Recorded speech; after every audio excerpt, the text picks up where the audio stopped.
In this video, I'm going to show you how to create one-tap shortcuts for routine tasks on Android using action blocks. Before we proceed, make sure you subscribe to this channel and press the bell icon to get daily tech videos. Let's get started. To do that, open the Play Store and search for Action Blocks. Install this app on your device.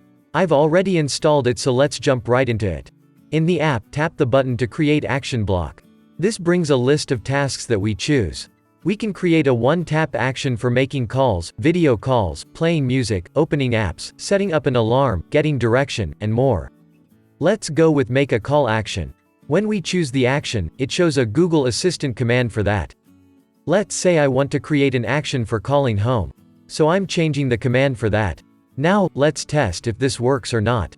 As you can see, it works perfectly, so let's end the call and return to the action blocks. The action worked, so tap on yes and then click next.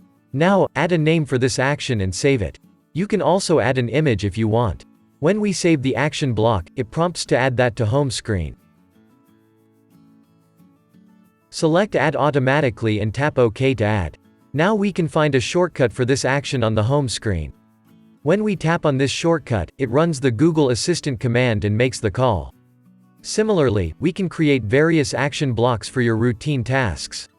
That's it, guys. This is how you can create one-tap shortcut for routine tasks on Android. If you like this video, give it a thumbs up and remember to subscribe. I love free software TV for more videos like this.